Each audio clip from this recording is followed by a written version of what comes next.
Hello, this is the Big Data and Society bookcast, where we speak with authors about important new works on data, technology, and its implications for society. My name is Mina, and I'm an assistant editor at the journal.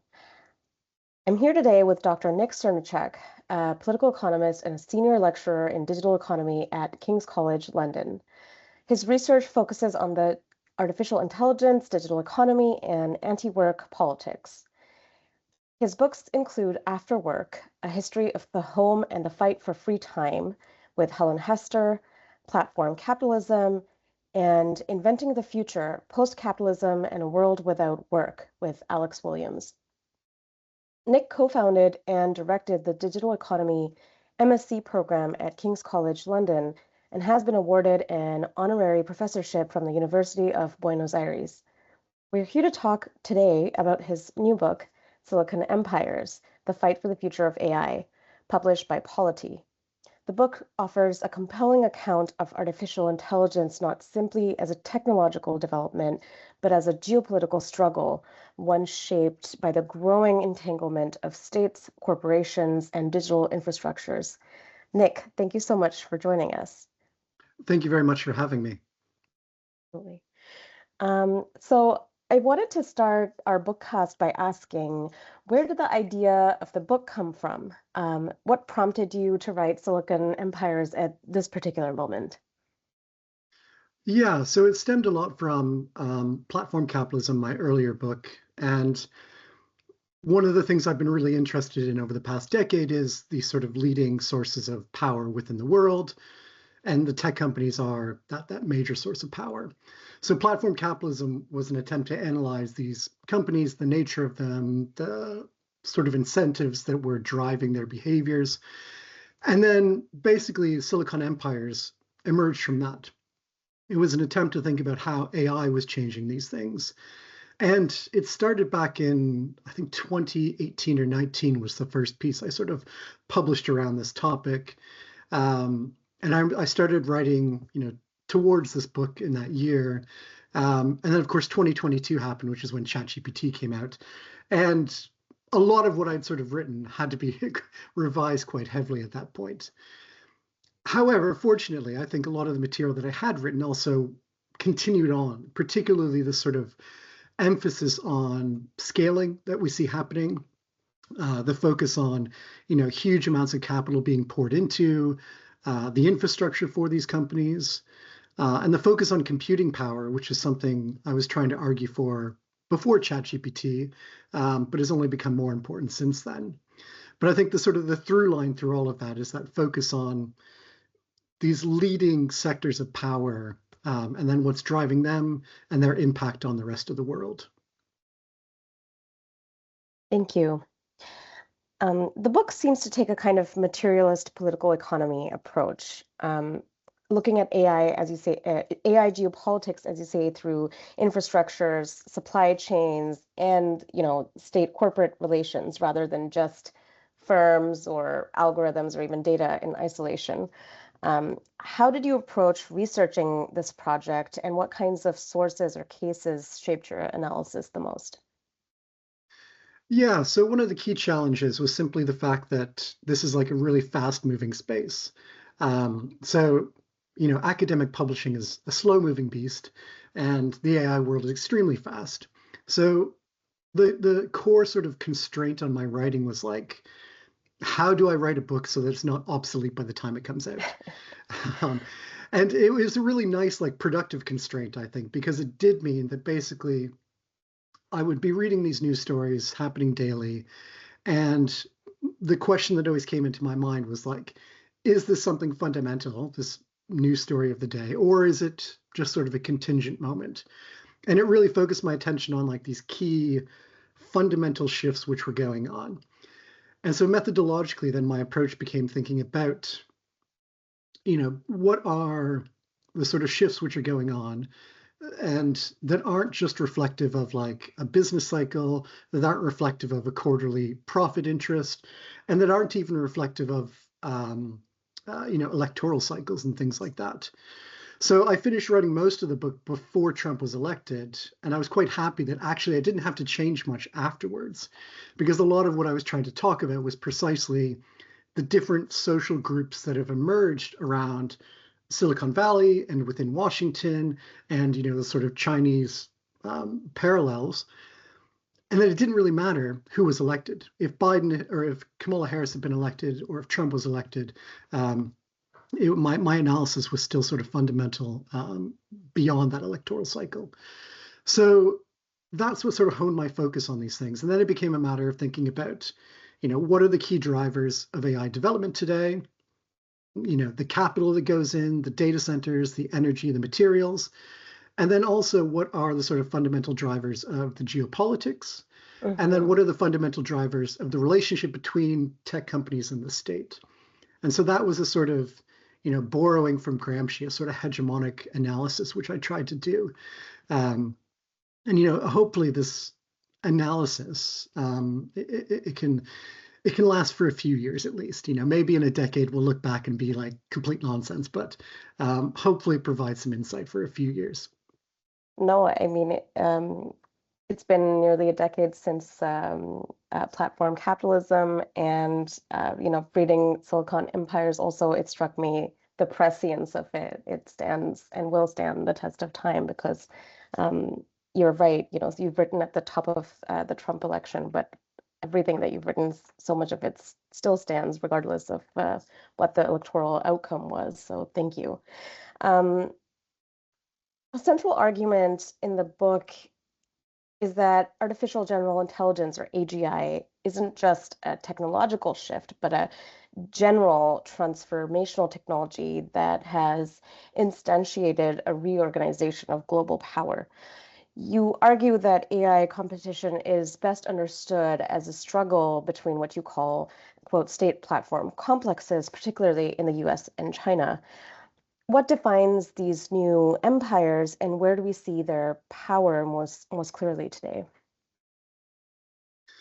Yeah, I mean, one of the things I wanted to try and complicate was this idea that I think is quite common on the left, that there is, for instance, a sort of singular tech elite with a singular idea of what they want for the future and for the world. And sort of similarly, that there's a consensus between what Washington wants and what Silicon Valley wants. Um, and actually, I think it's quite a bit more complicated, and a similar sort of thing holds in China as well.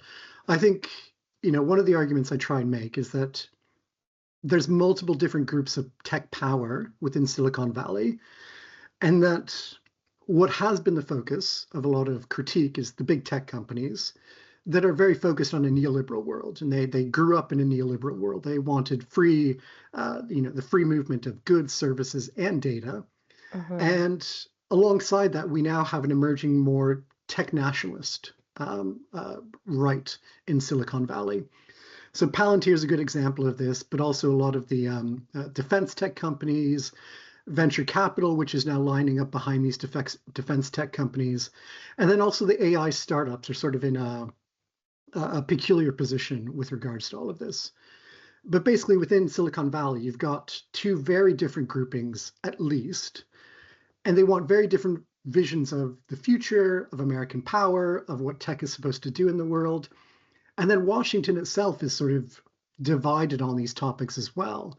And I think, there's a lot of continuity about how Washington has approached the AI industry between Biden and Hmm. Trump. But there are notable differences as well, especially around things like export controls, where Trump has been much more willing and open to selling American technology to countries with links to China, and even to China as well, selling some of these advanced NVIDIA chips.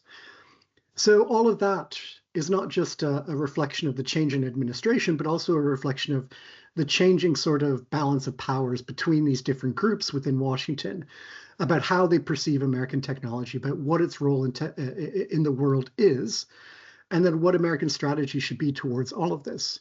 Hmm. So, a core part of my argument here is simply that all of this is up for grabs at the moment, that there is an ongoing struggle to determine the outcome of these sorts of questions, and that part of the the sort of swings that we see even within the Trump administration between, banning certain NVIDIA chips and then letting all of this, I think that reflects power struggles that are going on and not just the sort of whims of a certain, individual. It's reflective of these broader technological struggles going on. So all of that, I think, is really important to sort of grasping what does it mean when we talk about something like a Silicon Empire today? Is it a unified thing? Who's running the show? What fractions of tech capital are doing it, and what fractions of national state power are doing this?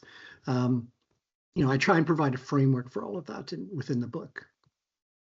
Absolutely. You've done an incredible job of mapping all of this really complex questions out. I have a question more directed towards our readership. Data is often described as the raw material of AI, but in the book, you situate big data within much broader infrastructures. So how do you see the role of data in shaping these emerging AI empires? Yeah, it's really, I think, curious question. I say it's curious because I don't quite know what's happening at the moment. And I think partly it's a proprietary secret of how data is being used by these advanced AI companies. One thing which I think is clear is that big data, as like, taking the entire internet and tossing it into these models and training them on that, that's sort of the baseline now. That is, that's what every model company is doing. And then the real differences are starting to emerge, not in that collection of big data necessarily, but in more proprietary, curated data sets. Mm-hmm. So there's, I think, a number of different elements of this. One is the drive by these big AI companies to get these curated data sets, which may exist within specific industries. So within finance, within healthcare, things like that. And I think the sort of partnerships which are being made are really interesting to follow in terms of the strategy for these companies. The other element is that there's a lot more focus on the generation of data, the sort of synthetic data that can be Mm-hmm. created. And this is both through, sort of taking an existing data set and then expanding it through, sort of training a model to produce more data for that data set. It's also the use of things like reinforcement learning environments, which allow an individual agent, an AI agent, to sort of play around in an experiment and things like that. And I know one of the big hot industries in Silicon Valley right now is precisely companies which are creating these reinforcement learning environments. They're making massive contracts with the big AI companies just because this is a really important source of data. So Mm-hmm. there's that proprietary data in the verticals. There's this sort of focus on synthetic data. And then I think there's also the really important question of data labor and where does all that exist? Because we have this story about data annotation and content moderators and all this sort of stuff, the massive exploitation of labor around the world in order to provide this data. And as a genuine question, I don't know how much of that work is still important to these companies. And Mm-hmm. how much they might be moving beyond that towards a more synthetic AI-driven generation of data. So I think it's up to researchers, and it's not necessarily something I'm an expert in, but I'd be really curious to see people doing this research and to learn more about it. Thank you so much. Um, In the book, you describe the breakdown of the Silicon Valley consensus and emergence of what you call a new tech right, an increasingly influential current within tech that's tied to, as you were alluding to earlier, defense, nationalism, and characterized by a growing skepticism towards the administrative state, even as it remains closely entangled with it. How do you see this sort of tension reshaping the political economy of AI? Yes, it's a really tricky one. I think because as we're doing this recording, I think it was yesterday, Anthropic publicly announced, it had been sort of leaked beforehand, but publicly announced this new model, which they deemed to be too powerful to release publicly. And basically, this model is capable of finding all sorts of vulnerabilities in existing software stacks. And and has found vulnerabilities that have existed for decades and eluded humans for decades.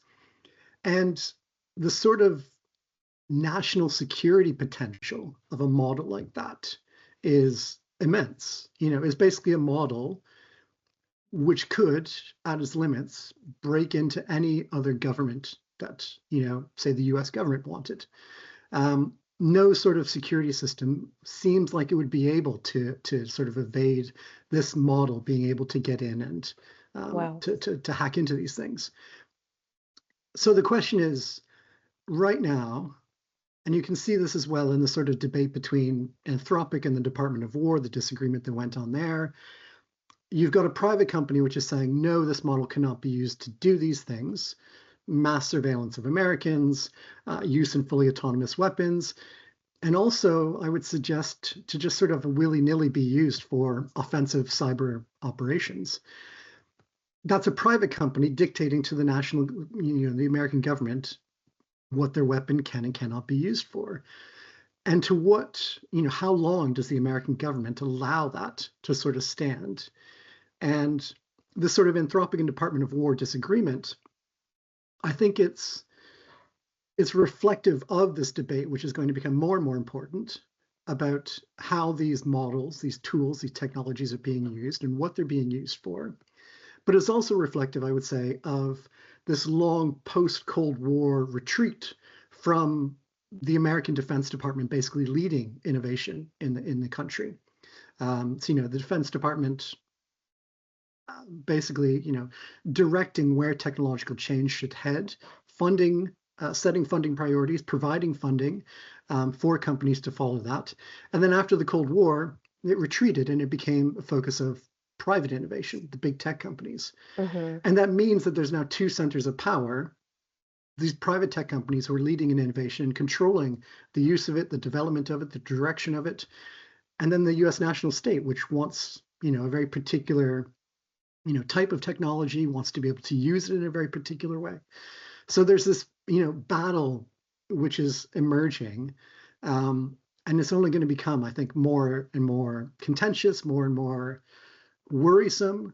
And, one, I think, real concern is that if the American state decided to effectively nationalize these companies and basically, use, for instance, various wartime powers to take control over these companies and say that you are now a tool of the US state, you are not a private company anymore. It's those sorts of things which I think are not Mm-hmm. off the table anymore. And this is quite, it's quite worrisome in many, many ways. Absolutely. Um, my final question is around, how much of the public conversation around AI still tends to treat it as a transformative, sometimes objective technology in and of itself. But as you suggest, particularly in the final chapter of the book, what really matters is how it's built, resource, resourced, what values it embodies, and crucially, how it's governed. So, in discussions around the future of AI, what is missed when we focus on the technology itself rather than these systems and values shaping it? Yeah, it's I mean, it's a classic sort of story of technology, blame the technology and don't blame the inventors or the people rolling the stuff out, and the various structural incentives which have driven technological development along particular paths. And I think it's particularly the case with AI because there is a very clear sense in which different models have different sets of values. As a very simple example, the Claude models from Anthropic are very, very different from the Grok models from XAI. Yeah. You ask them the same question and you get extremely different answers, and very, Claude's not going to be talking about Mecha Hitler, for instance. Yeah. So there is a real sense in which these things have values in a way that other technologies don't, at least not in the same sort of quite obvious way. But then there's also this challenge that, like, the question of whose values they reflect is being determined not in any sort of democratic way, but by a handful of companies, basically less than 5 companies, I would say, and Hmm. a handful of people within those companies.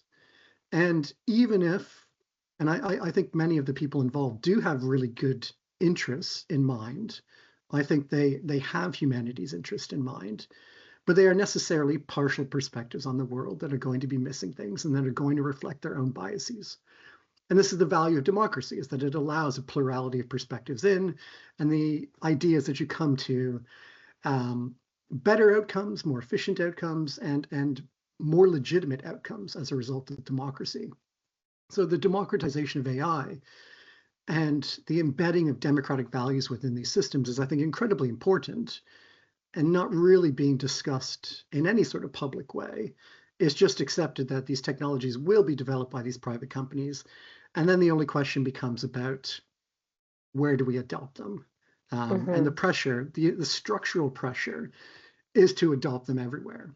And I can understand as a policymaker why you would want to do that, because the risk of missing out on this sort of AI transformation could be quite immense. Hmm. So, it leaves very little space for any sort of public input onto what these things are doing, what values are embodied, how they're being adopted. And yeah, there's very few questions about it at the moment. Thank you so, so much for that very enlightening discussion, Dr. Srnicek. Thank you.